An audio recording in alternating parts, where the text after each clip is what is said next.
Thank you, Mr. Chairman, and Ranking Member Rogers for holding the hearing, and I want to thank our witnesses for being here today. Deeply respect and appreciate your combined service to this country.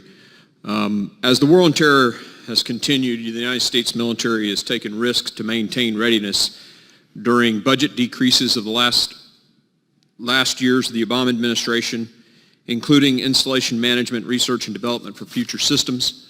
The last administration set us on the right path, helping to rebuild peace through strength. Those 4 years of increased budgets helped, but they could not make up for nearly 20 years of war and 7 years of cuts.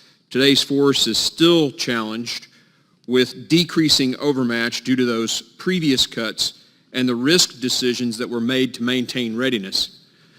When we send America's sons and daughters, and I believe each of you would agree with me on this, it should never be a fair fight when they go to war. It looks like the real dollar cuts and spending of $4 billion in this budget proposal were once again potentially sacrificing the future fight for readiness today. In the case of the Navy's budget, it looks like they're pinning their risk in the 3 to 5 year range in hopes that beyond that they can find new technologies that will create overmatch. The question, of course, is how do we maintain overmatch with pacing threats such as China when they're increasing their budget 6.8% and we're effectively decreasing ours? My first question gets very granular, and it goes on what Mr. Johnson was talking about, the CTCs. I noticed recently, if I'm understanding the budget for the Army correctly, we're cutting CTC rotations by a third in this budget. If that's correct, can you tell me why? Yeah, I don't think that's correct. I'll go back to Chief of Staff of the Army. There's 10 rotations a year at each of the CTCs. If they're cutting them by a third, I'd be very surprised. Would you do me a favor and just get back? Thanks. I'll get back to you. Thank you, Chairman. I really appreciate that. I noticed on aviation we were looking at a cut of around 15.6%, and this is across all the services for aviation. Can you guys kind of give me a description on what we're doing to make up for those cuts? Or is there some technology we don't know about? Is there some future system that's going to address the decrease in readiness or capability in the future with a 15.6% cut in aviation?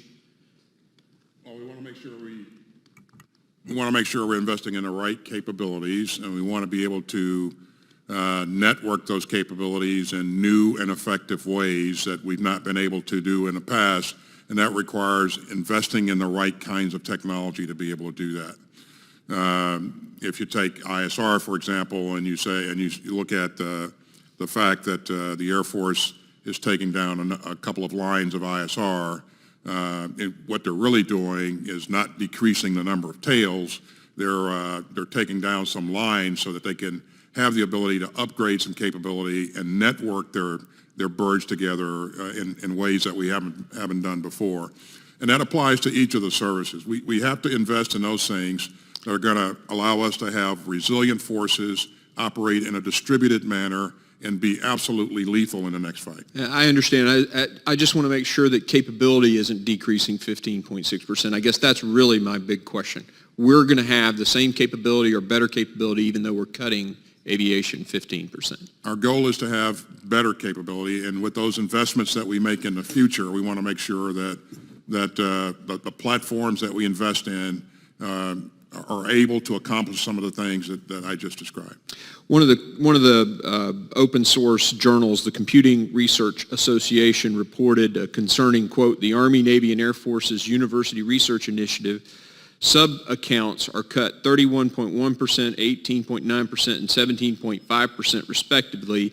Considering these recent cyber attacks, is that really a wise decision? I'm not an engineer, I'm not a computer scientist, I'm a physician. But it seems that cuts in those particular areas, those areas that research our ability to fight cyber, seems misplaced considering the recent attacks. Could you comment on that, or perhaps I can get something in writing back? We can do both, sir. Okay. Thanks, Secretary.